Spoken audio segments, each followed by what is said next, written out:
جلوس نکلا ہے عاشور کے دن سید الشہداء کی عزاداری کا. 352 ہجری دکانیں بندی، بازار بنتے اور سب سیاہ لباس میں بغداد کی سڑکوں کے اوپر یا حسین کی آوازوں کو بلند کر رہے تھے. تاریخوں نے لکھا ہے کہ عز الدولہ شجاع عز الدولہ تھا کہ جس کے عہد میں پہلا جلوس نکلا ہے عزاداری کا 352 ہجری کے. اور یہ بادشاہ کے بعد 4 نسلوں تک ان کی بادشاہت گزری اور یہی وہ دور تھا کہ جو شیخ صدوق کا دور تھا. اور شیخ صدوق نے اپنی ایک کتاب عیون اخبار الرضا بھی معنون کی ہے. اور انہی بادشاہوں کا وزیر تھا، اندوس وزیر تھا. اتنا اندوس وزیر تھا، صاحب بن عباد اس کا نام ہے، ایک صاحب بن عباد اس کا نام ہے. کہ جب یہ سفر پر جاتا تھا تو 70 اونٹوں پر اپنا کتب خانہ لے کر جاتا تھا، 70 اونٹوں کے اوپر. اور شیخ صدوق نے اپنی کتاب ڈیڈیکیٹ کی ہے عیون اخبار الرضا صاحب بن عباد کے نام سے. امام رضا علیہ السلام کی حدیث ہے اس میں درود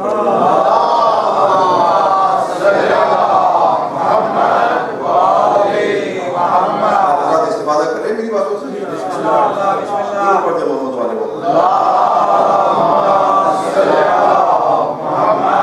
والے تقریر رکھنے سے اس کے لیے 40,000 کتابیں پڑھنی پڑتی ہیں. کم از کم 35 سے 40 سال کی عمر بسر کرنی پڑتی ہے. تو عزیزان گرامی، صاحب بن عباد ایک دن اپنے ظاہر کے دربار میں تھا. اس کا دربار اسکالرز کا، فلاسفرز کا، ادباء کا، شعراء کا ہوتا تھا. 400 اسکالرز جمع ہوتے تھے صاحب بن عباد کی محفل میں. ایک دن ایک اجمی شاعر آیا نونرا اور اس نے عربی شاعری پر اعتراض کیا کہ عربی شاعری کیا ہے، صرف صحرا کا ذکر ہے، اونٹوں کا ذکر ہے. یہ مفہوم تھا اس کا. تو یہ سن کر صاحب نے بات نے کہا کہ اینا بدیع الزماں حمدانی. بدیع الزماں حمدانی وہ ہے کہ جنہوں نے عربی کی ایک ادب کی ایک قسم کو ایجاد کیا جو مقامہ کہلاتا ہے. بدیع الزماں حمدانی بھی محب اہل بیت تھے. کہا بدیع الزماں حمدانی کہاں ہیں؟ بہت دور مجمع میں بیٹھے تھے، اٹھ کر کھڑے ہوئے کہ ادھر ہوں میں، یہاں ہوں. عجیب ہو ان صلاۃ صفاتک. اس کو جواب دو. بدیع الزماں اپنی 3 صفتوں کی وجہ سے، اپنی 3 صفتوں کی وجہ سے بدیع الزماں حمدانی نے پوچھا کہ میری 3 صفتیں کیا ہیں؟ کہا پہلا تمہارا علم، دوسرا تمہارا ادب و ربوع، اور تیسرا تمہارا مذہب حب اہل بیت.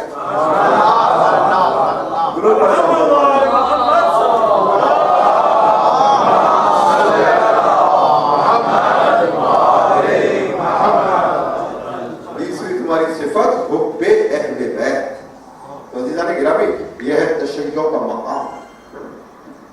اور ایک اور تاریخ کا مقام میں عرض کروں گا، پھر گریز کروں گا.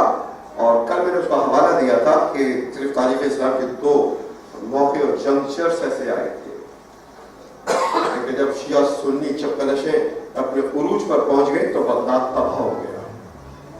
اور اس کا الزام لگایا جاتا ہے، اور میں چاہتا ہوں کہ اس ذکر کو میں کروں اس مقام کے اوپر.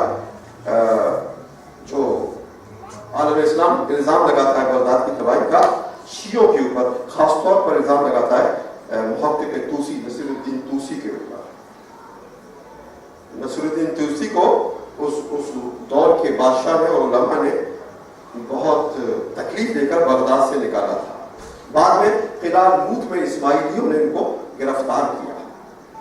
اور اتنا بڑا اسکالر ہے یہ کہ میرے ایک ہیرو بھی ہے، روحانی مربی بھی ہے نصیر الدین طوسی، کہ ایٹ اے ٹائم ان کی شخصیت میں مذہبی فقی بھی تھے، فلاسفر بھی تھے، سائنٹسٹ بھی تھے، میتھمیٹیشنز بھی تھے، ایسٹرونومر بھی تھے، اور علم سیاست میں مکمل دسترس رکھتے تھے.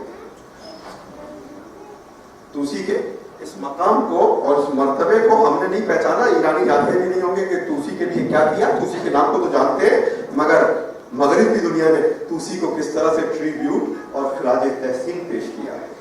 یہ آج میں آپ کو بتاتا ہوں کہ طوسی کی جو علم فلکیات پر درود پڑھ دے محمد والے کو.